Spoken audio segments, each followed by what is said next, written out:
بسم اللہ الرحمن الرحیم۔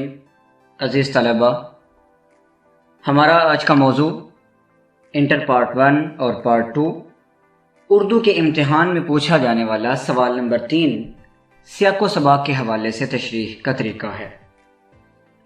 اس سبق کے کل 15 نمبر ہیں۔ اس سوال کے کل 15 نمبر ہیں۔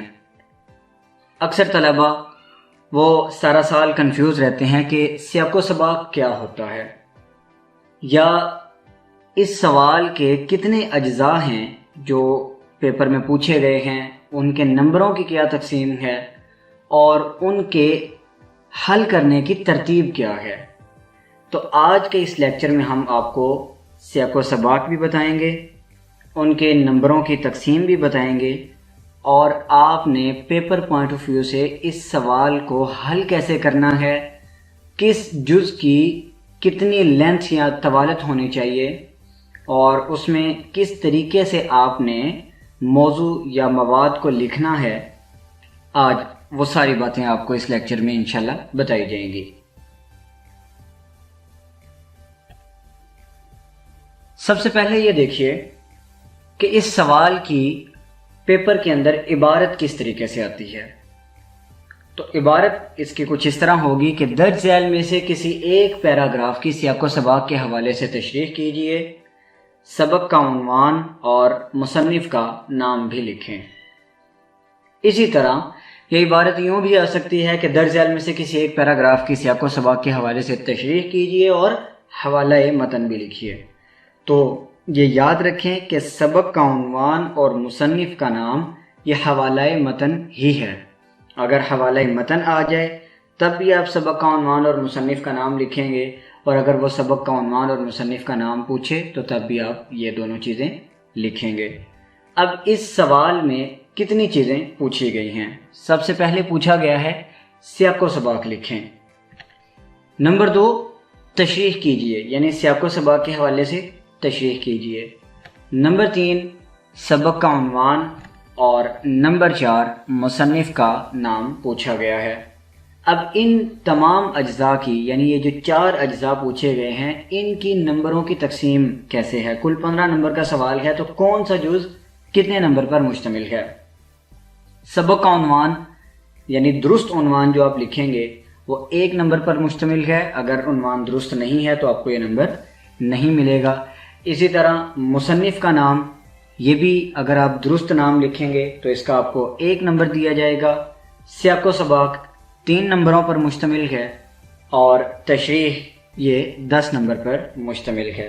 تو یہاں آپ غور کیجئے کہ سیاق و سباق، اکثر طلبہ ان کو یہ کنفیوژن رہتی ہے کہ سیاق و سباق کی طوالت کیا ہوگی، سیاق و سباق کتنے صفحات پر مشتمل ہونا چاہیے، سیاق و سباق کتنی لائنوں پر مشتمل ہونا چاہیے، یہ کنفیوژن رہتی ہے۔ تو آج ہم اس کا تفصیلی ذکر کریں گے۔ آپ یہاں پر دیکھیں کہ سیاق و سباق 3 نمبروں پر مشتمل ہے اور تشریح 10 نمبر پر مشتمل ہے، یعنی تشریح سیاق و سباق سے 3 گنا زیادہ ہے، اس کے نمبر 3 گنا زیادہ ہیں، اس کی لینتھ بھی 3 گنا زیادہ ہوگی۔ تو آئیے اب ہم باری باری دیکھیں گے کہ آپ نے اپنی آنسر شیٹ کے اوپر اس سوال کو حل کیسے کرنا ہے۔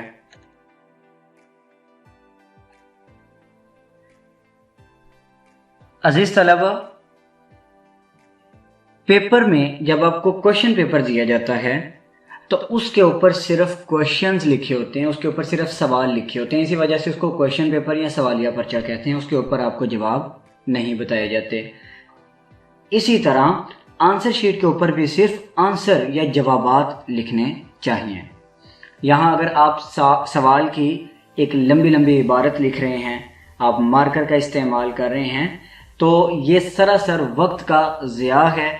جو ایگزامینر ہے اس کے سامنے کوشچن پیپر موجود ہے، صرف آپ اس کو اشارہ دیں گے کہ میں کون سا سوال حل کر رہا ہوں۔ تو اس کا بہتر طریقہ کیا ہے کہ آپ صفحے کے درمیان میں مارکر کے ساتھ سوال کا نمبر لکھیں گے۔ جیسا کہ یہ سیاق و سباق کے حوالے سے جو تشریح ہے، یہ پیپر میں سوال نمبر 3 ہوگا، تو آپ سب سے پہلے صفحے کے درمیان میں سوال نمبر 3 لکھیں گے۔ پھر اس کے 2 اجزاء ہوں گے، 2 میں سے آپ نے ایک جز اس کا جواب دینا ہے، الف یا ب۔ تو آپ سوال نمبر کے نیچے صفحے کے درمیان میں لکھیں گے کہ یہ الف جز آپ حل کرنے لگے ہیں یا بے جز آپ حل کرنے ہیں، دونوں میں سے آپ نے ایک کا نمبر لکھ دینا ہے۔ اس کے بعد سب سے پہلے مارکر کے ساتھ آپ ہیڈنگ دیں گے سبق کا عنوان۔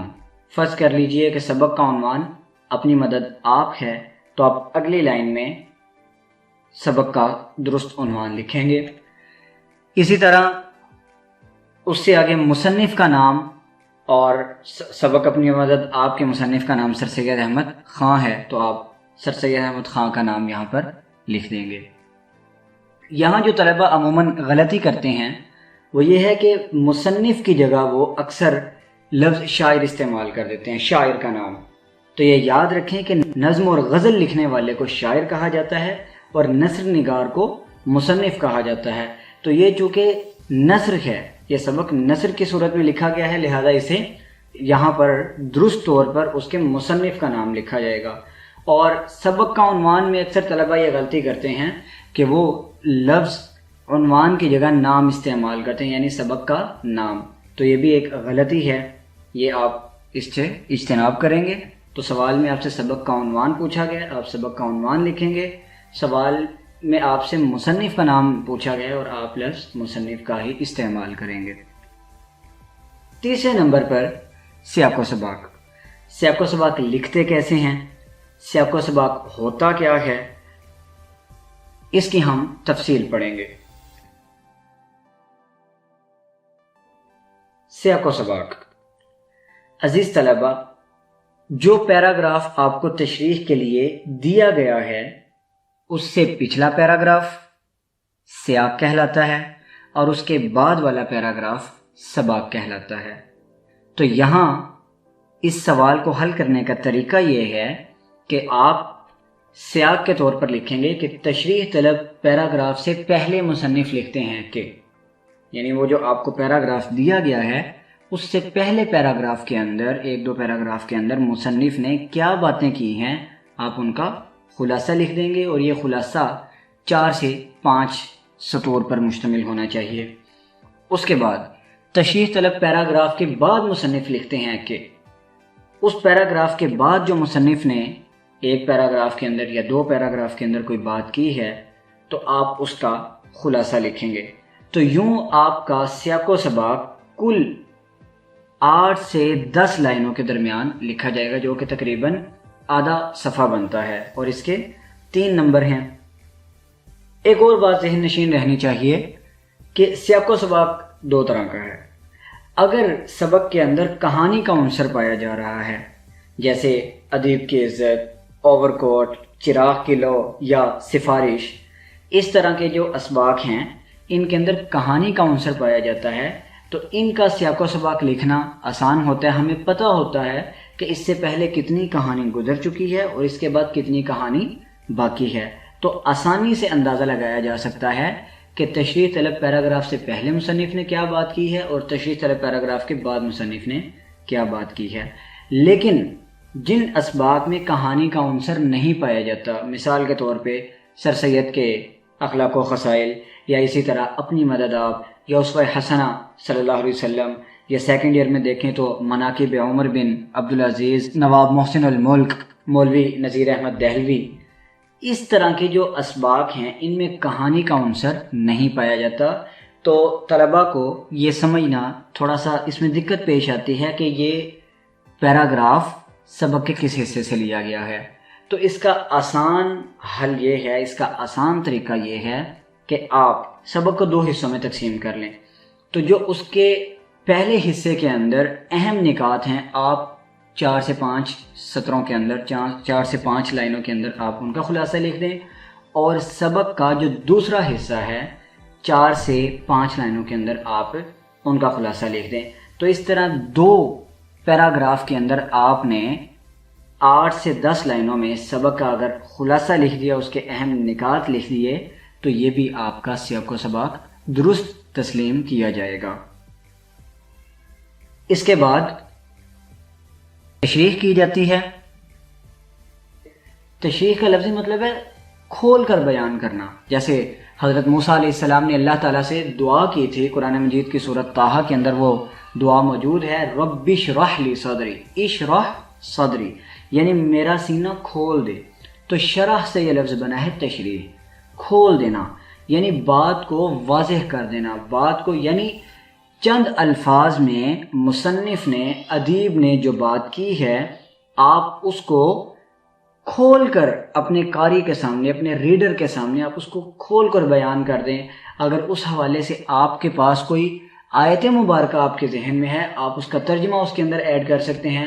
اگر اس حوالے سے آپ کے پاس کوئی شعر موجود ہے تو آپ اس شعر کو لکھ سکتے ہیں۔ کسی مفکر کا کوئی قول آپ کے ذہن میں ہے اور وہ اس پیراگراف سے متعلق ہے، اس پیراگراف کی بات سمجھانے میں وہ کارآمد اور مفید ثابت ہو سکتا ہے، تو آپ وہ شعر، وہ آیت کا ترجمہ، وہ حدیث کا ترجمہ، وہ کوٹیشن، اور اگر کوئی چھوٹا سا واقعہ ہے تو وہ واقعہ بھی آپ اس کے اندر بیان کر سکتے ہیں۔ اس کو بیان کرنے کا طریقہ کیا ہوگا کہ آپ ایک پیراگراف لکھیں اور پھر بتا دیں کہ اسی حوالے سے قرآن مجید میں اللہ تعالیٰ نے یہ ارشاد فرمایا، جیسے ہم ذکر کر چکے ہیں کہ مثال کے طور پہ سبق اپنی مدد آپ ہے، تو اس کے ریفرنس کے طور پر ہم نے یہاں پر ایک آیت لکھی ہے، لیس للانسان الا ما سعی، یعنی انسان کو وہی کچھ ملے گا جس کی وہ کوشش کرتا ہے۔ تو یہ اس سبق سے متعلق ایک آیت قرآن مجید کے اندر اللہ تعالیٰ نے بیان کی ہے، تو ہم اس کو ریفرنس کے طور پر لکھ سکتے ہیں۔ پھر اس کے بعد چند نثر کی آیات، چند جملے آپ لکھیں ایک پیراگراف کی شکل میں، اور اگر آپ کو کوئی شعر یاد ہے تو آپ شعر بھی وہاں پر بیان کر سکتے ہیں۔